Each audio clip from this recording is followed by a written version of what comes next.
Shalom, selamat malam Bapak Ibu Saudara. Dalam program Mawi kali ini kita akan berbicara tentang penyertaan Tuhan. Saya akan bacakan Yesaya pasal 43 ayat yang kedua. Apabila engkau menyeberang melalui air, aku akan menyertai engkau. Atau melalui sungai-sungai, engkau tidak akan dihanyutkan. Apabila engkau berjalan melalui api, engkau tidak akan dihanguskan, dan nyala api tidak akan membakar engkau. Bapak Ibu Saudara, kita memasuki tahun 2021 yang tentu saja ada misteri ke depan ini. Apa yang akan kita alami? Apa yang akan terjadi di waktu ke depan? Bapak Ibu Saudara, tradisi Cina itu biasa menyambut tahun baru dengan kembang api. Ya, jadi kalau Bapak Ibu melihat kembang api yang kemarin saat tahun baru itu banyak orang menyalakannya, itu merupakan tradisi Cina di mana orang menyalakan kembang api gunanya untuk mengusir roh jahat, sehingga memasuki tahun yang baru mereka berharap supaya roh-roh jahat itu tidak mengganggu kehidupan di masa yang akan datang. Ada juga tradisi di Babel, yaitu membuat sebuah resolusi, ya, memasuki tahun yang baru. Ada sumpah, ada komitmen untuk menenangkan dewa-dewa, sehingga dewa-dewa itu tidak mengizinkan ada malapetaka di tahun yang baru. Nah, bangsa-bangsa yang saya sebutkan tadi itu melakukan beberapa hal untuk mereka bisa merasa yakin dan merasa terjamin menjalani tahun yang baru itu. Tapi apa kata Alkitab, Bapak Saudara, seperti ayat yang saya sudah bacakan tadi, bahwa janji Tuhan, apabila engkau menyeberang melalui air, aku menyertai engkau. Jadi Bapak Saudara, kita tidak perlu melakukan ritual-ritual seperti bangsa-bangsa lain.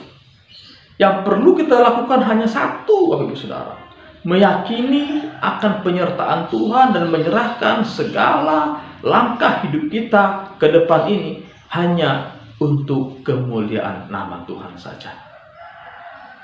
Oleh sebab itu, firman Tuhan itu berkata, apabila engkau menyeberangi melalui air, aku menyertai engkau. Ya. Atau melalui sungai-sungai, engkau tidak akan dihanyutkan. Ya. Apabila engkau berjalan melalui nyala api, ya, dikatakan di situ, engkau tidak akan dihanguskan. Inilah bukti dari Immanuel. Allah beserta kita. Allah menyertai kita di tahun yang baru ini. Dan Dia menjanjikan akan penyertaan yang ajaib. Tentu masih banyak problema, tentu masih banyak masalah yang akan kita jalani. Tapi satu hal yang menjadi keyakinan kita, Bapak Ibu Saudara, bahwa ketika kita berjalan bersama dengan Tuhan, memang tidak selalu Tuhan itu menyingkirkan masalah dalam hidup kita. Bahkan masalah itu diizinkan untuk berdampingan dengan kita, supaya kita semakin bersandar, berharap kepada Dia, dan kita semakin meyakini akan penyertaannya.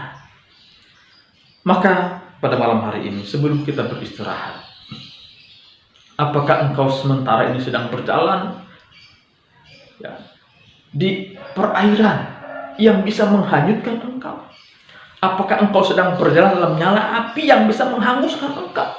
Saya mau katakan, ketika engkau berjalan bersama dengan Tuhan, ya, engkau tidak akan bisa dihanguskan oleh api, engkau tidak akan dihanyutkan oleh air. Oleh karena itu, mari kita hanya bersandar kepada Tuhan. Persoalan demi persoalan yang belum selesai. Mungkin di tahun yang lalu kita masih menghadapi persoalan yang sama di tahun 2021 ini. Tapi Tuhan kita tidak pernah meninggalkan. Mungkin kita juga menghadapi persoalan yang berbeda dari tahun 2020. Di tahun 2021 ada masalah lagi. Masalah 2020 belum selesai. Lalu kita berhadapan lagi dengan masalah 2021 yang berbeda. Tapi percayalah, Tuhan kita adalah Tuhan yang sama. Dan Dia akan menyertai kita. Janji Tuhan ini akan penyertaannya. Itu memberikan jaminan bahwa kita tidak dihanyutkan, bahwa kita tidak dihanguskan. Masalah akan semakin membuat kita semakin murni, semakin kuat. Bahkan masalah itu diizinkan Tuhan sesungguhnya hanyalah untuk meyakinkan kita bahwa Dia adalah Allah yang perkasa. Kita tidak bisa hidup tanpa Dia. Maka jalani tahun 2021 dalam terang Tuhan, dalam penyertaannya, dan yakinilah bahwa sampai pada akhirnya Allah akan menyertai kita. Tuhan Yesus memberkati.